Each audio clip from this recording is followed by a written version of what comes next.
En 2021, on estimait que plus de 36 millions de personnes dans le monde souffraient de troubles liés à l'abus de substances. Cette pathologie, elle regroupe plusieurs formes de consommation de drogue, qui, à un moment donné, viennent perturber la vie d'une personne. À l'extrémité la plus grave de ce spectre, on retrouve la toxicomanie. Alors, pourquoi certains sont plus à risque de tomber dedans? Et pourquoi c'est aussi difficile d'en sortir? Voyons ensemble comment les drogues addictives agissent sur le corps. Quand une personne consomme régulièrement une substance addictive, le cerveau commence à s'adapter à sa présence constante. C'est ce qu'on appelle la tolérance. En clair, le corps s'habitue, l'effet diminue, et il faut augmenter les doses pour ressentir la même chose. Prenons l'alcool par exemple. Il augmente la transmission de certains messagers chimiques comme le GABA ou les endorphines, des molécules qui procurent plaisir et détente, mais quand on en boit souvent, le cerveau s'habitue, et quand il n'y en a plus, il envoie moins de signaux de plaisir ou de calme. Résultat, énergie en baisse, humeur perturbée, et ça, c'est valable pour toutes les drogues addictives. Elles modifient toute la libération de dopamine, notamment dans une région du cerveau appelée le noyau accumbens. C'est une zone liée au circuit de la récompense, ce système qui nous pousse à rechercher ce qui nous fait du bien. Ce circuit est vital pour notre bien-être,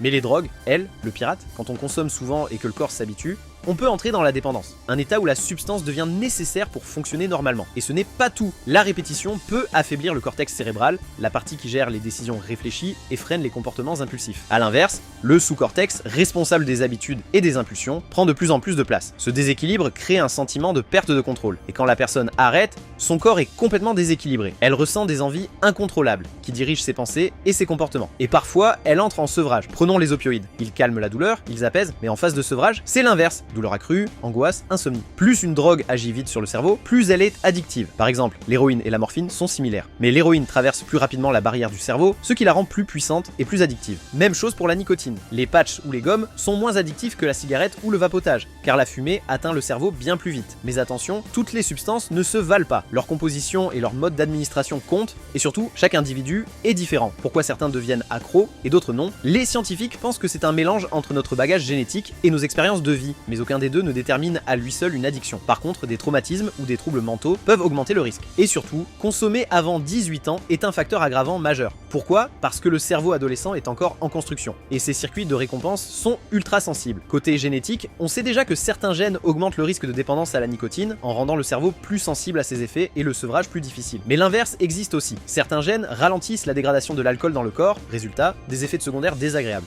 et donc moins d'intérêt pour l'alcool. Un médicament qui traite l'alcoolisme reproduit d'ailleurs ce mécanisme. Mais voilà, se désintoxiquer, ce n'est jamais simple. Dans certains cas, arrêter brutalement peut même être dangereux. Et même quand c'est possible, le chemin vers l'arrêt est souvent long, complexe et semé d'embûches. Ce qui aide vraiment, ce sont des programmes de soins adaptés, des approches qui s'attaquent aux racines du problème, qui recréent de nouvelles habitudes et qui s'appuient sur des environnements sains et avec un soutien. En fin de compte, l'addiction, comme la guérison, repose sur une chose, la capacité incroyable du cerveau à s'adapter. Et si tu veux aller plus loin, je t'ai préparé 3 vidéos offertes. Je t'y montre exactement comment j'ai arrêté définitivement le sucre. Ça se passe juste en dessous, tu trouveras le lien avec 3 vidéos offertes. Si cette vidéo vous a aidé, mettez un pouce bleu, abonnez-vous pour ne rien manquer et partagez-la à un ami qui doit entendre ce message. Parfois, un simple partage change une vie.